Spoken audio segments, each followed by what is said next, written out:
तीन दामाद की सास पार्ट 2। अब तक आपने सुना कि कावेरी जी अपनी तीनों बेटियों ईशा, मोहिनी और सुहाना की शादी 3 घर जमाई लड़कों के साथ करवा देती है। उन्हें लगता है कि ये लड़के शायद घर का कामकाज संभाल लेंगे, लेकिन उनके तीनों घर जमाई बहुत आलसी थे।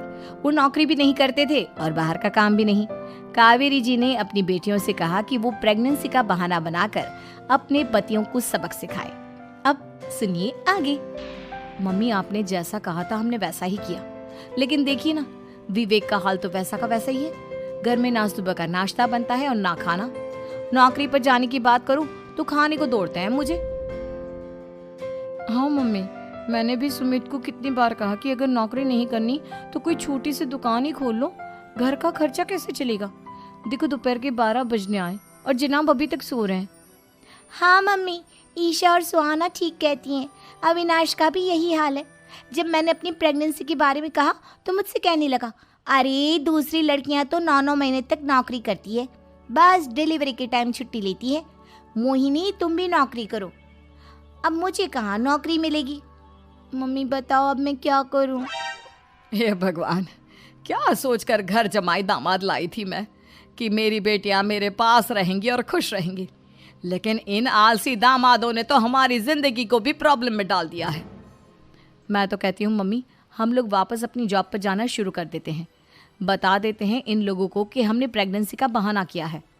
नहीं नहीं बेटा, ऐसी गलती भी मत करना। अगर तुमने ऐसा किया तो इन तीनों की आदत और ख़राब हो जाएगी। अरे आज नहीं तो कल कभी तो तुम प्रेग्नेंट होगी, तब वापस यही प्रॉब्लम आएगी। तब क्या करोगी तुम तीनों? हाँ मम्मी, आपकी बात तो बिल्कुल सही है। इन लोगों को तो सुधारना ही पड़ेगा। लेकिन कैसे? अपने बच्चों के आने की खबर सुनकर भी इन लोगों पर कोई असर नहीं हो रहा। पैसे कमाने के लिए घर से बाहर निकलना ही नहीं चाहते ये तीनों। अब मेरे दिमाग में एक प्लान आया है। तुम तीनों चिंता मत करो, उन तीनों को बुलाओ, फिर मैं बात करती हूँ। थोड़ी देर बाद कावेरी जी अपने तीनों दामादों को सामने बुलाकर अपनी बात कहना शुरू करती हैं। अविनाश, सुमित और विवेक, देखो बेटा, मैं ना तुम तीनों से बड़ा प्यार करती हूँ, इसीलिए तो तुम्हें घर जमाई बना कर रखा है मैंने। अरे मम्मी जी, सीधे सीधे कहिए ना, क्या बात है? प्यार तो हम भी आपको बहुत करते हैं। अरे मम्मी जी, आपकी इज्जत भी बहुत करते हैं। अरे भाई, आपके जैसी सास और कमाने वाली बीवी सबको मिलती है क्या? हाँ मम्मी, विवेक और सुमित ठीक कह रहे हैं। आपकी बेटी से शादी करके मेरी तो ज़िंदगी ही अच्छी हो गई है। जानती हूँ मैं, और ये भी जानती हूँ कि तुम तीनों अपने अपनी बीवियों से बहुत प्यार करते हो। बेटा, बात ऐसी है कि हमारे कुल गुरु ने कहा है कि प्रेग्नेंट होने के बाद मेरी तीनों बेटियां शुरू के 4 महीने हमारे गांव में जाकर रहेगी, जहां मेरे चाचा जी रहते हैं। अरे लेकिन क्यों मम्मी, गांव में जाकर रहने की क्या ज़रूरत है इन तीनों को? वो क्या है ना बेटा, हमारे परिवार को एक श्राप है। अगर मेरी बेटियों ने यहाँ पर बच्चा पैदा करने की कोशिश की तो उनके बच्चों को कुछ भी हो सकता है। इसलिए अब से लेकर 4 महीने पूरे होने तक इन्हें गांव वाले घर में रहना पड़ेगा। हाँ तो इसमें प्रॉब्लम क्या है मम्मी जी? हम भी वहाँ जाकर रहेंगे, पिकनिक मनाएंगे। अरे भाई, बीवी जहाँ हम भी वहाँ। हाँ यार, आइडिया तो बहुत अच्छा है। शहर की ज़िंदगी में रह रहकर परेशान हो चुके हैं, अब कुछ दिन गांव में बिताएंगे। तुम लोग समझने की कोशिश क्यों नहीं करते? तुम में से कोई भी वहाँ नहीं जा सकता, और मैं यहाँ रहूँगी ना तुम तीनों के साथ। 4 महीने की तो बात है, उसके बाद ये तीनों ही लौट कर आ जाएंगी। ठीक है मम्मी जी, अब हमारे बच्चों का सवाल है तो ये तो करना ही पड़ेगा।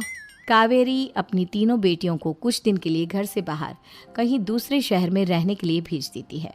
कुछ दिनों के बाद, अरे मम्मी जी, बहुत दिन से पिज्ज़ा नहीं खाया, मंगवाइए ना। क्या बताऊं बेटा, पहले तो बेटियां खर्चा दे देती थी क्योंकि उनकी नौकरी थी, लेकिन अब तो मेरे पास पैसे ही नहीं बचे। थोड़े बहुत पैसे हैं जो बच्चों की डिलीवरी में काम आएंगे। लेकिन मम्मी जी, आपकी बेटियों को वापस आने में तो अभी बहुत वक्त बाकी है। वही सोच सोच कर परेशान हो रही हूँ। सोच रही हूँ कल से दूध भी बंद करवा देती हूँ। अब दूध वाले को देने के लिए पैसे भी तो नहीं है ना। अरे नहीं नहीं मम्मी जी, अगर दूध भी बंद करवा दोगी तो मुझे चाय कहाँ से मिलेगी? और चाय के बिना मैं तो मर ही जाऊंगा। क्या करूं बेटा, इसके अलावा हमारे पास कोई ऑप्शन नहीं है, मेरे पास पैसे ही नहीं बचे। इस तरह कावेरी जी धीरे धीरे अपने तीनों दामादों को पैसे देना बंद कर देती हैं और घर में खाने पीने की चीजें लाना भी बंद कर देती है। अब वो तीनों बुरी तरह से परेशान होने लगे थे और इसलिए एक दिन तीनों प्लान करके घर से बाहर निकलते हैं और बाजार में जाने के बाद यार अच्छा खाना खाए हुए कितने दिन हो गए, पता नहीं कब अच्छा खाना मिलेगा। हमारी बीवियों के जाने के बाद तो हमारी हालत भिखारियों जैसी हो गई है यार। कुछ भी हो, मुझे तो आज पिज्ज़ा खाना ही खाना है। जेब में 1 रुपया नहीं और पिज्जा खाएगा, कहाँ से आएंगे पैसे? अरे देख वहाँ सामने बोर्ड पर क्या लिखा हुआ है, कंप्यूटर पर काम करने के लिए एक आदमी की आवश्यकता है। भाई मैं तो जा रहा हूँ, काम करूँगा और शाम तक पैसे लाकर आराम से पिज्ज़ा खाऊंगा। जा जा, तुझे कोई काम नहीं देने वाला, हम तो घर जा रहे हैं। चल भाई सुमित। सुमित और अविनाश वहाँ से चले जाते हैं और विवेक उस कंप्यूटर शॉप पर सारा दिन काम करके 5,000 रुपये कमा कर घर लौट कर आता है और अपने खाने के लिए अच्छी अच्छी चीज़ें भी लेकर आता है। ये देखकर विवेक और सुमित के दिल में भी कुछ पैसे कमाने की इच्छा जागती है। अरे सुबह सुबह कहाँ चल दिए तुम? मम्मी जी एक बहुत अच्छी जगह मिली है, कंप्यूटर पर काम करने के 5,000 मिले थे कल मुझे। अगर रोज़ काम करूँगा तो पूरे 40,000 की तनख्वाह। अरे वाह, ये तो बहुत अच्छी बात है दामाद जी। आपको